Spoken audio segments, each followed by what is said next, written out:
As I mentioned at the start of the show, we have a guest joining us in studio. So happy is here today. We have an SMU professor, Dr. Benjamin. Do you like Benjamin or Ben? Ben's good. I love that name, Ben. Great name. Ben Voth. He is actually a professor at SMU, and he is the director of debate and speech.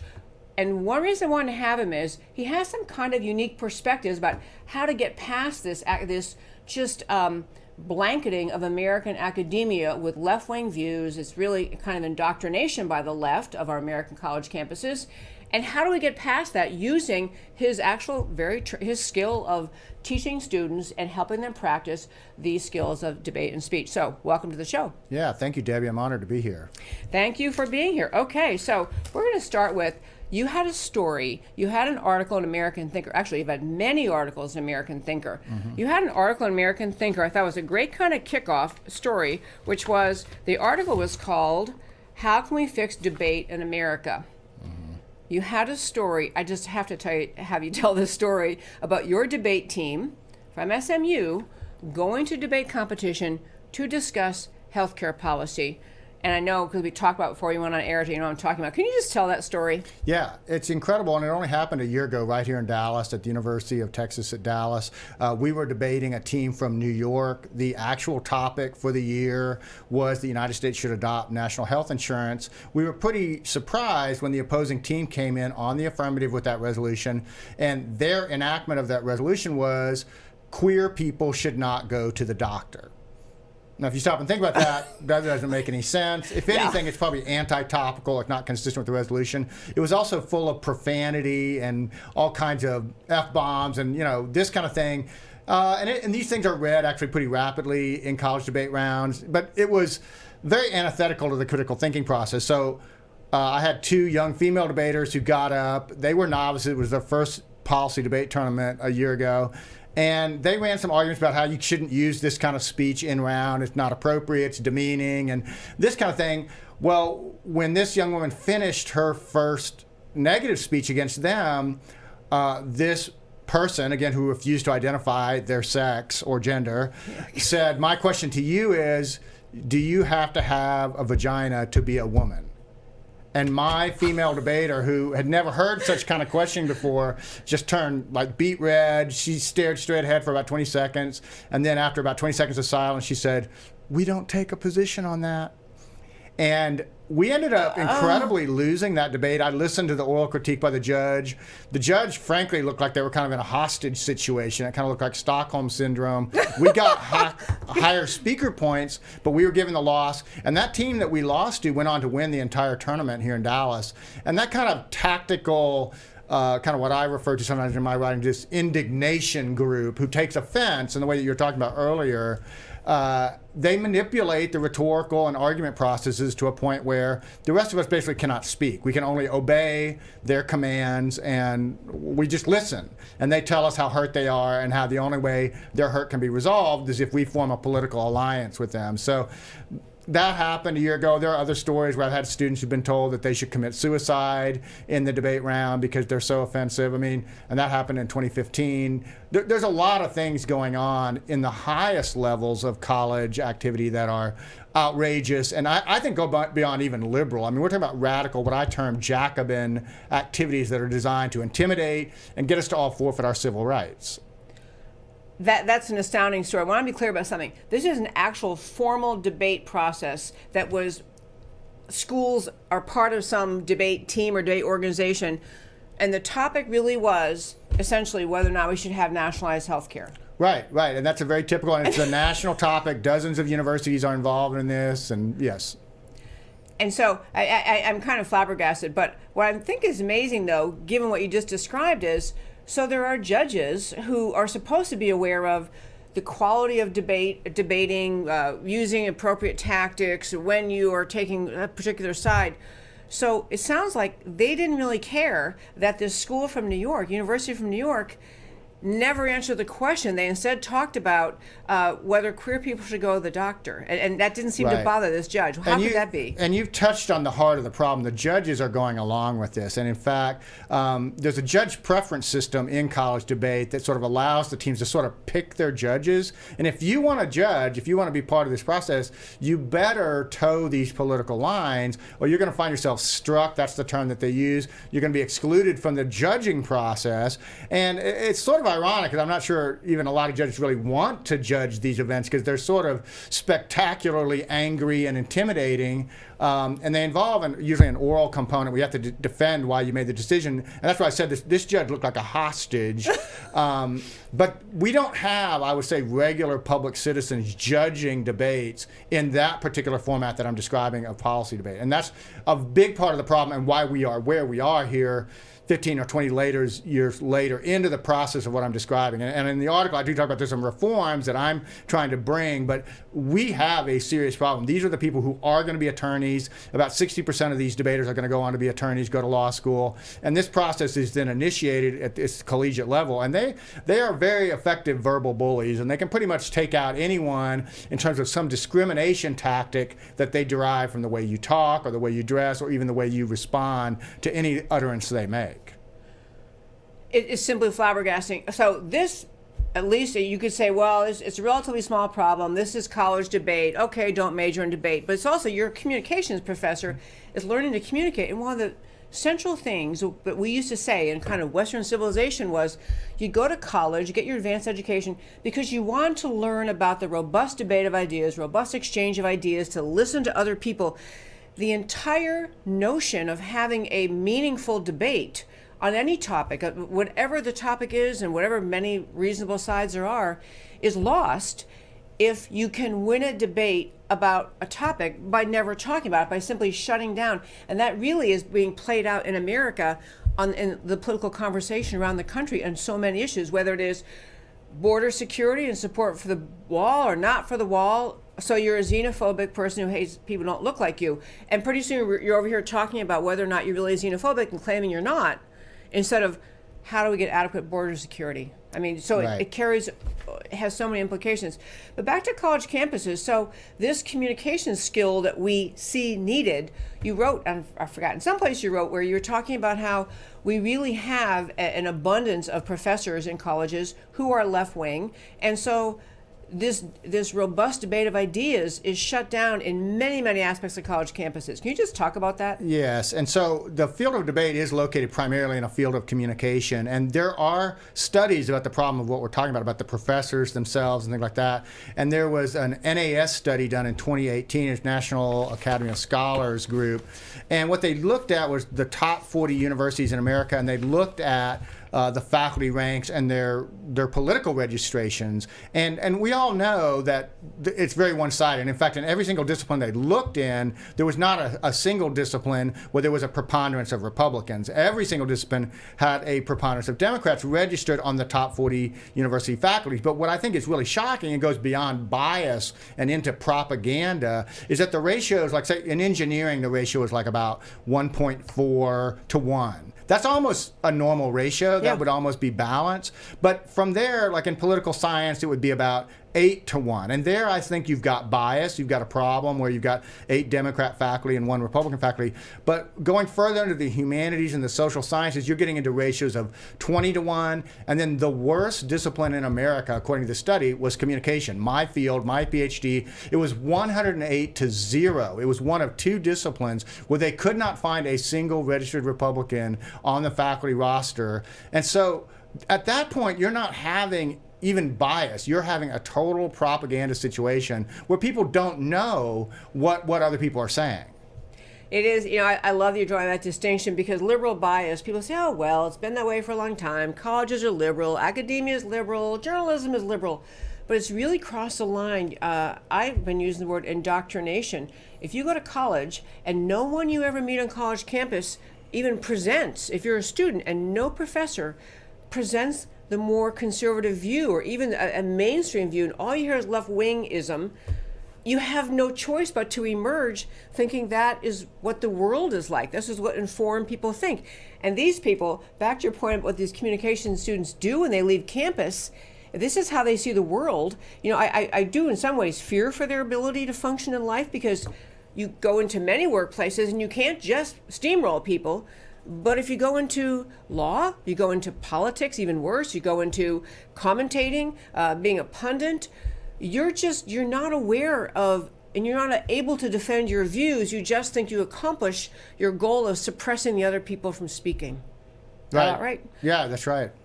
It's very alarming. Okay, so what do we do about this? You mentioned you had one solution in mind about communicate, and one of the things you wrote about communications schools. What's that one solution? Yeah, I would love to see the emergence of what I would call freedom schools. That's the term I'm using. And what that would do is that we actually would try to have balanced faculty. We would have, Democrats and Republicans and different political viewpoints, and that would be clear from the outset in terms of the design of it. Then there would also be within the curriculum kind of a debate across the curriculum. We actually would, like on something like global warming, we would actually debate both sides of it instead of acting like one side is pathological and lying. Yeah. And we would try to get into, even like in civil rights issue and race questions, there's a lot of things that people don't know. I wrote a book about James Farmer Jr. He was actually very favorable to Republicans and worked in the Nixon administration. There are people who are on the right on questions of race, but we never hear about because of the way education is set up. And I think in a freedom school, we would have a true broad spectrum of viewpoints, which is definitely just basically shut down on college campuses. Through the process of being a graduate student and getting your PhD, those various viewpoints are being snuffed out before they even get to the school. And so I would like to see communication freedom schools at every campus, even like at my own campus at SMU, but at campuses across the United States, where we actually would return to critical thinking and argumentation and things like that. So how do you make that I love the idea. I love that. It's paradigm shifting for the schools, communication schools. So do you have to get some entity on board with you to push this? I think it's probably going to have to be, a big donor that catches this vision and agrees. Like, it's going to cost probably $30 million to set up a school of this type at a major university. Okay. And so then hopefully like the dean of that school would appoint faculty members that really would carry out this mission, and it would be a serious mission of the school. But most universities have internal schools within them, like a school of journalism like at Northwestern, but we need schools that are dedicated within the university's broader structure to we're going to make sure critical thinking and argument happen, because it's not only not happening, it's being deliberately stifled and shut down. It absolutely is. It absolutely is. I want to get to the books you've written too, and there is one you brought me a copy, which is so nice. I get messed up in the camera. Okay, am I using this camera? Okay. It is Social Fragmentation and the Decline of American Democracy, The End of the Social Contract, by our guest here today, Benjamin Voth and Robert E. Denton Jr. Is that holding? Okay. Very cool book. I really encourage you to read these kind of things. I was going to make a joke about the title. Mm-hmm. Okay, you got to be a little bit serious-minded. Okay, can you say the name of the title again? Yeah. No. Yeah, my colleague Robert Denton at Virginia Tech, he wrote the title. It's kind of complicated, but it gets into we're being torn apart, and that's kind of what's on the cover there. And one of the things that's tearing us apart is collegiate education. It's making it so we can't even talk to each other. Even your show, Can We Talk? Maybe not. No, yeah. Maybe not. I know. It's one of the things I say so often in all my public speaking and in the shows I do is there is the history of America. It's how America got started. Back in the time, before we had America, we were just colonies, we were a colony of England. We had people sitting around in churches and town squares and their neighborhood, churches, talking to each other about the idea, do you think we should have a right to liberty? Do you think we have a right to stand up against King George? Do individuals have an inherent right to liberty? They had those conversations, and they didn't all agree. I mean, families disagreed. You had robust arguments. But we finally got around to creating our country because we had people willing to say, yes, it matters. Individual liberty matters. We have, and what became the Declaration's beginning, that we have rights from God simply because we were born. These are self-evident rights. These kinds of ideas came out of robust conversation. America was born out of robust political debate. We used to send kids to colleges thinking, well, good, here are all points of view, not just the ones their parents taught them. But this really has, and I'll turn back to Dr. Voth, a stifling effect on America. And we talked about this a little bit, in an email ahead of time, but, the argument that if people go to college. Young people go to college and they have political science courses and social science courses, and all they learn is the left-wing view of everything, which is extremely anti-American, characterizing America as Western imperialists and denigrating every aspect of American goodness and culture and generosity. They leave college unaware of truth and unable to even recognize the goodness of America. And you said in particular, you thought it has some impact. We just had Veterans Day yesterday, but the impact their perception of military has coming out of colleges. Yeah, I mean, I really am alarmed about how American college students think about the U.S. military. And, we had Veterans Day yesterday. And I was even thinking about, like, the killing that happened 10 years ago at Fort Hood with Hassan Nadal, and sort of his portrayal as if he was a victim, and yet the soldiers that were shot and killed at Fort Hood, they did not even receive combat pay. They were treated as workplace violence. I've watched a lot of public debates with college students. In Ohio, I watched some college students in 2005 during the Iraq War refer to their fellow ROTC members who are in the audience as murderers on scholarship. And I was really moved that the ROTC female commander stood up and in the public debate, she said, "I'm not allowed by my military code of conduct to tell you all what to think about the Iraq war, but I would like you to know that myself and my fellow cadets are ready to carry out whatever your wishes are at the risk of our own lives." And, Wow. I mean, that really made me tear up as a moderator, but what you were just saying, if I were to say there's one pathological thought that's being instilled in American college students, it is a contempt for America. It is the idea that America is a bad place, a bad country with bad values, and the military actually protects those good values, and they're not malicious, they're not imperialist, colonialist, et cetera, all these little buzzwords that are dropped in their head in college, and it's really, really very sad.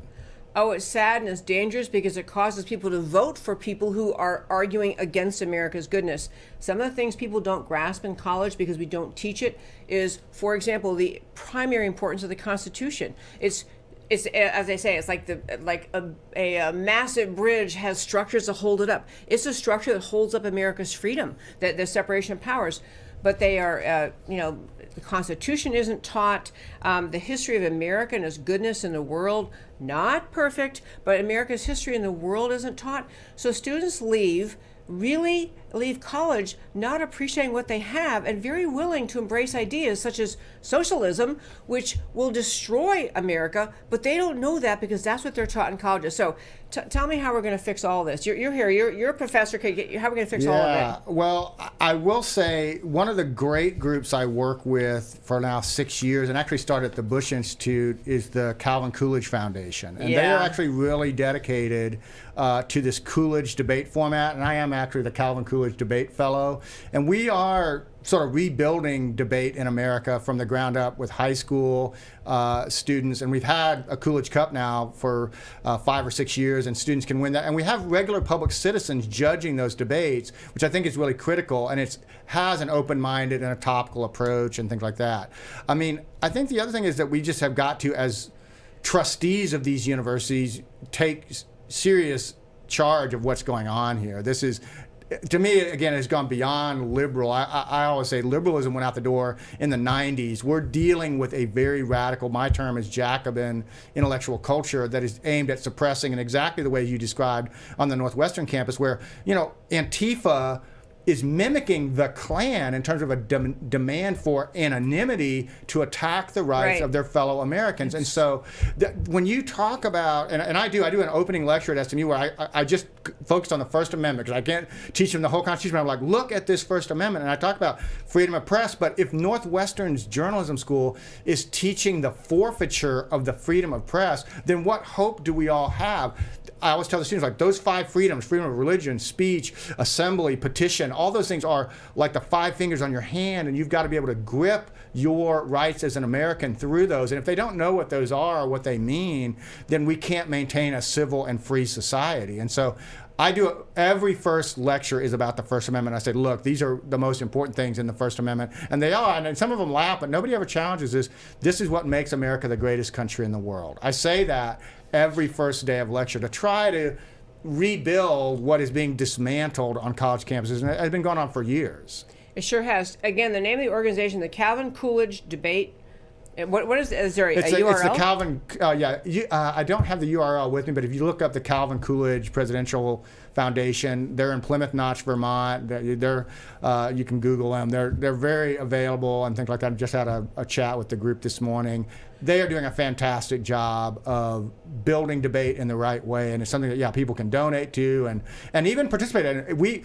Calvin Coolidge is the only American president born on the 4th of July, so we celebrate I didn't know that. his birthday by having a national championship on the 4th of July. And I would invite your listeners to consider coming up to Plymouth Notch, Vermont. It's an incredible slice of Americana. If you really want to be inspired by what this country is about, it is something that is unlike any other 4th of July experience I've had, and it culminates in some high school students debating about immigration or trade policy or all kinds of things, and it's done in a way that makes you walk away thinking, wow, I feel hopeful about the future because these young people understand, and it's not this sort of reactionary thing where everyone's lost in a cynical spiral of I hate myself, I hate my country, I hate the culture we live in, and the most bitter person walks away with an award. That's not what we should be rewarding. The Coolidge Cup is something really for the last 5 years been very inspiring to me. And if you come up to Plymouth Notch, I'd love to have you come up there and judge. I think you would be the perfect kind of judge for us. I would so eat that up. Yes, I would love that. We are actually, July 4th is like my favorite holiday. I just try to talk about everything great about America around July 4th, so I will keep that in mind. You should. One other thing I was going to mention, actually two other things. One is the other books you've written. I want to be sure to mention to our listeners. One's called The Rhetoric of Genocide, Death as a Text. Do you want to say a couple words about that book? And these are available on Amazon because I checked. Right. That book really explains how America's unique role in the world is actually creating the conditions for ending genocide in the 21st century. Our armed forces, war actually does do some good things, and that book talks about that. And then you mentioned James Farmer, and I will say, truthfully, I'd never heard of the guy until today, until I get ready for our show. But James Farmer Jr., the great debater, you just talk a little bit about him as wrapping up what your books are all about. Right, and James Farmer Jr., his nickname is the Great Debater. I do think he is a model for kind of our way out. He was actually the architect of the American Civil Rights Movement, and yet almost nobody knows about him. He's one of the big four. He's actually the man who trained Martin Luther King in the nonviolent civil disobedience sit-in tactics, beginning like in 1942 in Chicago, but nobody knows about him. He was born here in Texas, and he was a very bipartisan figure. He ran as a Republican for Congress in 1968. He served in the Nixon administration. But and he said African Americans should not be locked into just one party or the other. Well, today that's just unheard of. We think of African Americans being in only one political party, but James Farmer, his life and biography is a great model for us today, coming out of a more turbulent period of the 1960s. I would say 1968 was even worse than what we're living in right now. But his life and example through debate can be a model for us. He was one of his big opponents was Malcolm X. And a lot of people don't know this, but it was James Farmer moderating Malcolm X through argument that led to Malcolm X being assassinated in 1965. People invoke Malcolm X thinking like, oh, I want to be a militant. You don't understand. Malcolm X was trying to get out of that militant movement. That's what led to his assassination. A key factor in that was James Farmer saying, look, being militant will not improve the human condition. Being cynical and pessimist about the American condition will not improve the condition of blacks. And that is so important. And I pointed out in my writing that if we don't get out of this Afro-pessimist paradigm, we get to incidents like what happened here in Dallas where the 5 Dallas police officers were killed. That happens because Micah Johnson was indoctrinated in hatred of America that we're talking about on this show. So James Farmer, if you read that book, you'll really be inspired and realize that right here in Texas is an incredible story of hope and a man who overcame segregation through a positive viewpoint, a constitutional approach, a nonviolent approach to problems that we can't fix even today.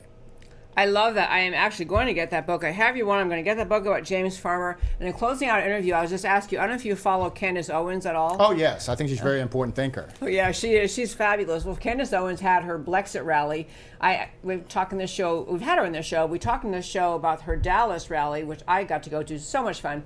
She just did one in Atlanta, and she's just this beautiful, young, and she's not she didn't plan her whole life to be a political person. It just kind of, through her speaking her mind and using her own thinking, watching what's happening in the country, she became really a signature figure on the American right and the conservatism, basically speaking to Black America, saying, you know what, folks, what exactly is it you think that voting Democrat and voting for big government has actually done for you? So her movement, Blexit, Black and Latina Exit from the Democrat Party, she holds Blexit rallies around the country. She just had one in Atlanta, and I saw that President Trump spoke there, which had to just, I mean, I just love her and her husband. She's married to that George Farmer guy who is from England, who was a leader in the Brexit. So Brexit married Blexit, kind of fun. Anyway, but Brexit he's a big leader over there, and that same mindset that just says we get to stand up for freedom, and we're going to speak the truth regardless of what's politically correct. In Brexit, he's talking about we're going to get out of the European Union because it's hurting your individual states, including the UK. And Candace Owens just saying, you got to seek truth, and you have to speak truth, and you don't get kowtowed by people telling you because your skin is black you have to think this and not that. She's saying, really, just think for yourselves and look at the facts. So on that note, this was too much fun. We're gonna have to do this again. Yes, really I'd love fun to come back. Yeah, thank you so very much for joining me you're today. welcome. You did a great job. I enjoyed it. Great to have you.